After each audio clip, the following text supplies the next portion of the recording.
Hello, everyone, and welcome back to Bracketball for another great day and episode of us reviewing the Bleacher Report 2025 NBA mock draft picks 15 all the way up to 1.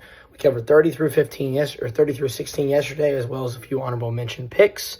I'm really excited for us to be back with it today as we get ready to bring you more college hoops analysis, the best you'll find on the internet. I'm super excited for us to dive into some of the top picks in this draft class. And really, and I'm really looking forward to seeing how far this class will go and some of the top prospects that potentially can shape the future of the NBA. So we'll dive right into that now here on Bracketball. It's Drew Veach. Let's get right into it. It was yesterday that we ended up at number 16, the Orlando Magic, taking Carter Bryant, the freshman wing out of Arizona. Now into number 15. We have Yegor Dimon, the point guard out of BYU, was huge for the Cougars this season as they had a very successful season advancing to the Sweet 16. He's only 19 years old from Russia, 6'9", guard, very similar to a Josh Giddey. Even, I would say, the playmaking of like a Luka Doncic. Obviously can improve the shot, can improve the other things, but he has the pieces. I can see him even going up in the top 10. I think he has lots of potential and a very important young player to pay attention to for the future of this class. Number 14, Noah Asenge, as he is the 18-year-old out of France. Another guy I'm not overly familiar with, but just a guy that can do it in the mid-range, average 14 points a game, as obviously he's raw and could be a big project-type player. But these are the kind of guys you're taking in this kind of area. You're okay with taking that risk. For the Hawks at number 14, that's a pick you're willing to try for. Then at number 13, the Chicago Bulls, Colin Murray-Boyles, the power forward out of South Carolina. I'll be honest, I'm not seeing the hype on Murray-Boyles like everyone else is. They have his comparison to Julius Randle. Obviously, they're both lefties. Maybe that went into play there. I don't think he is good enough outside of the paint, and him only being 6'7", 6'8", I don't like how that transitions to the league. This is a guy I would stay away from. I just think he's more late first round, early second round potential. I'm unsure why he's viewed as this high. We'll see how he looks in the measurements, the combine and everything, but I really think this is an interesting pick. Still a young player, though, so could still really develop into a nice NBA player. Number 12, one of my favorites, Kasparas Yakachonis, the point guard at Illinois. He was great this past season, really under the radar, but was recognized right early on in the season for his IQ on the offensive end, passing skills. Obviously, it needs to grow a little bit on the defensive end, but his just ability to lead and make the right play. He can shoot it, he can move, he's crafty. He had some turnover issues a little bit this season, but he was relied on heavily by the Illini. I just think he's a spectacular player and somebody I'd be willing to take in the top 10. At number 11, Jace Richardson at Michigan State. Very interesting here. Obviously, when you play for Tom Izzo at Michigan State, you aren't going to have the greatest stats. You're going to play with a lot of other good players. You're not going to play starter minutes every game. Some games you'll be the best player. Some games you won't be as needed as much. But his potential is exceptional. The freshman was great. He played great in the tournament, great in the postseason. Once they inserted him in the starting lineup, their team became a winning basketball team more and more. I think he's a winner. I think he's a great player. I'm not sure we'll get any all-star potential out of him, but I really do see him being a good NBA player and a very safe pick. Will also be a key loss for Michigan State.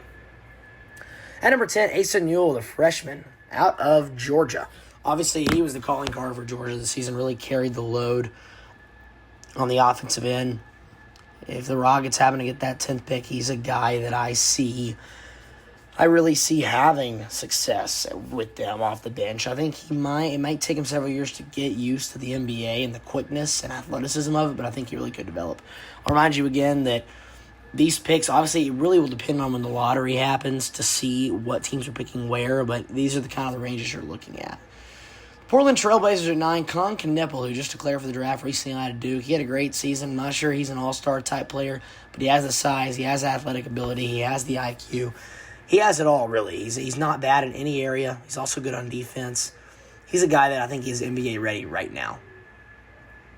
Number 8, Trey Johnson, the star wing player out of Texas. He's a guy, to me, I really think he should be considered in the top 5. He has a Kevin Durant-esque about him. The way he separates off the dribble, his footwork, his catch-and-shoot readiness, he can create in the mid-range, the 3. I genuinely think he should be a top 5 pick in this draft. One of my favorite players. Number 7, Kaman Malawach. Just a great rim protector. We saw what he did against the USA in the Olympic qualifier exhibition game. He was fantastic. We saw what he did for Duke this season. Also fantastic. He's a guy that can still be a little bit of a project. He's young, but I think his potential in future is there. Number 6, Jeremiah Fears out of Oklahoma, who reclassified, was supposed to be a senior in high school this year. Yes, he should have been attending prom. Instead, he is now preparing for the NBA draft as a solidified top 10 pick. He's a guy that is not necessarily the strongest of them all. He's got to get stronger, got to get bigger, but he is just spectacular on the offensive end. Just the creation off the dribble, the leadership at the point guard position, and the shot-making ability is so vital for him. Number 5, Derek Queen out of Maryland. I think Queen's going to be great. I think this might be a little high. I like him more in the 10 to 12 range. But Derek Queen, he was great this year at the center position. Could potentially be a guy that I could see really adapting to the NBA game well and right off the bat. Number 4, Ace Bailey, one of those star players out of Rutgers, as the Scarlet Knights had a pretty bad season, but Ace Bailey showed Kevin Durant flashes this year. Had a couple 40-point games, averaged 17 a game, rebounded the ball well, blocked shots. He really did it all. He genuinely did it all. Sometimes his decision-making wasn't the best. He's a guy that I still think has a lot of room for improvement and growth. That's what the NBA is for, and that's why these guys are projected to come to the NBA so early and get those repetitions and ability to learn and grow there rather in college.